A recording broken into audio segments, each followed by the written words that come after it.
Hello friends, welcome to my channel. Before starting the video, please go ahead and hit the subscribe button and give this video a like up. Jack pours coffee at the Abbott manse while telling Diane that he didn't get enough sleep the night before. Their son arrived home late, and they had a furious discussion. Kyle's mutiny against the family is worse than they had anticipated. He tells her that someone has given Audra a large sum of money in exchange for her getting Glissade away from Tucker. Kyle is now her co-CEO, and their son has the position he was faking to apply for a few months before. It's a genuine act of revenge. This will be reported in the press, and they will be called upon to respond. She can't believe their son dislikes them so much. When Jack and Diane arrive at the Jabbott office, she informs him that they caught their son with Audra many days earlier. They can't understand why they are teaming up again since they crossed each other before. Maybe this is the work of the mystery investor. But who would have the motivation and means to do this? She doesn't even want to say it. "I'll say it for you. Victor Newman," says Jack. She thinks this is extreme even for him, but her husband is sure it's in character. Their son is being used as a weapon. Diane is sure that what happened with Nikki is what set this off. He doesn't want to go there right now and points out that his old enemy would take any reason to go after him. He's sorry for what he did with Nikki. She's forgiven him and is angry at herself for how things went wrong with their son. Jack is determined to have it out with Victor himself. She urges him to be careful. Kyle joins Audra at the athletic club, and she tells him they will be leading the news everywhere today. He says he dropped the bomb on his father last night. There's nothing he can do to stop it. He already knows what his parents' reaction will be, and once they have time to process it, it will be game on. Audra and Kyle join Victor at Chancellor Park. He tells the Newman that he has told Jack the news. Victor leased them a set of offices. They plan to relocate the enterprise to Genoa City. She will handle the relocation from Paris, while he will handle this end. Victor furrows his brow. He decides that they can address it later and sends Kyle off to get keys so he can speak with Audra alone. Once she sits, he cautions her that Kyle doubts her ability to carry her weight. She doesn't feel the need to prove anything.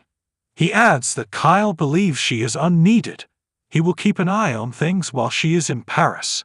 She swears to not let him down. Victor thinks he's gifted and ambitious. He's sure he will work to make Glissade a success, but he always hedges his bets. Chelsea sheepishly walks into the Chancellor Winter's office. As she hugs Billy, she flashes back to having sex with Adam in Baltimore. They sit on the couch, and she says deciding to come home was agony. It's hard for Billy to understand what's happening. She tells him they were starting to feel normal again when the OCD decided to punish Connor. Then it all fell apart.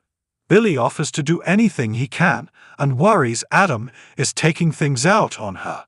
He urges her to keep her strength up and guarantees Connor will be okay because she's not a quitter. Adam arrives at his penthouse and finds Sally there. She offers him anything he wants. As she throws her arms around him, he flashes back to sex with Chelsea. They sit and discuss his son's status. He explains that he's still in lockdown and they haven't been given specifics. Adam wonders if they pushed too hard to see him.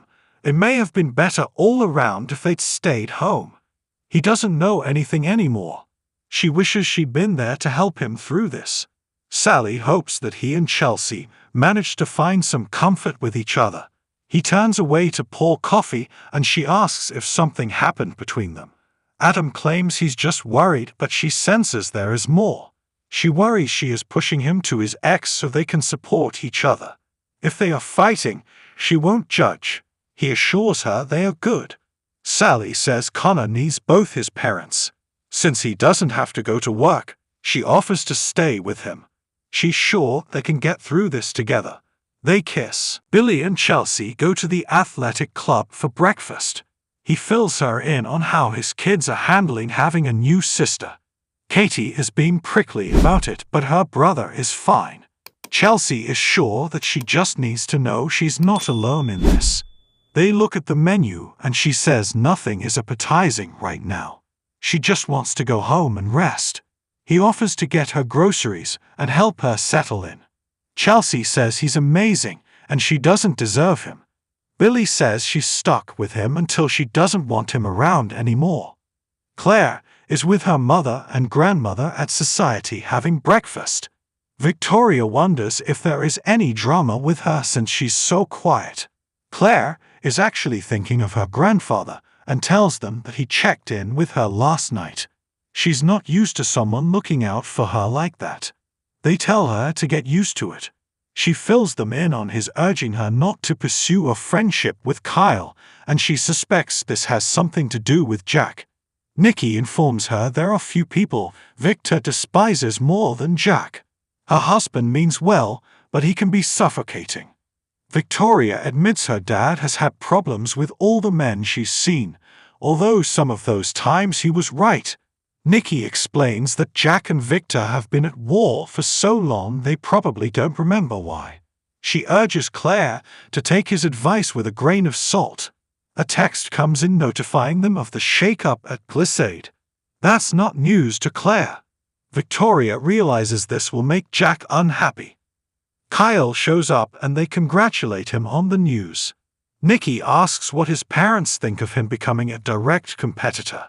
He's sure they understand and asks to have a word with the nanny. After they walk off, Victoria asks her mom not to say it. They wonder what Victor was warning Claire about.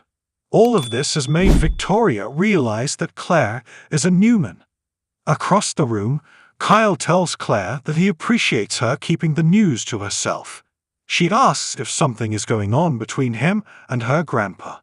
When he claims there isn't, she wonders why he warned her against him. He's taken aback to hear that given how close he has come to Victor. Kyle assures her that he genuinely likes her and he's happy that she's not reconsidering the nanny position. Audra shows up and Claire congratulates her. She's come a long way since they worked together at Newman Media. When Claire assures her she's changed, Audra says, "That's good to know."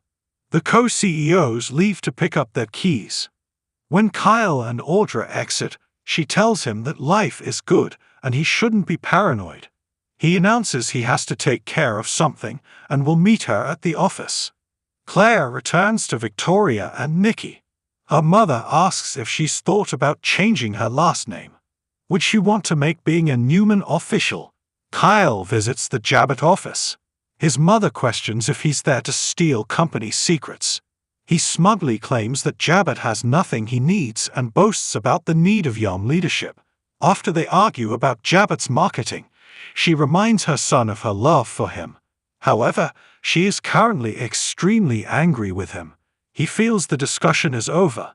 He's come to see how she and Jack are handling the Glissade news. Diane tells him it's tearing their hearts. Does he truly not care about that? He accuses them of treating him as a child and slapping him. She believes what he's doing is ridiculous, and she can't support it. He's better than this. He tells her to tell his dad he stopped by and walks out. Jack bursts into Victor's office at Newman. When Victor enters, Jack declares that he warned him that his family is off limits. Sarcastic Victor asks if he plans to throw a chair out a window again. When Jack accuses him of using his son to get back at him, Victor accuses him of grandstanding. Jack warns he will pay for this. Victor tells him to face the truth. He was a lousy father, and now he's facing the consequences. Thank you for watching this video. Please subscribe my fast gossip to our channel, and stay with us.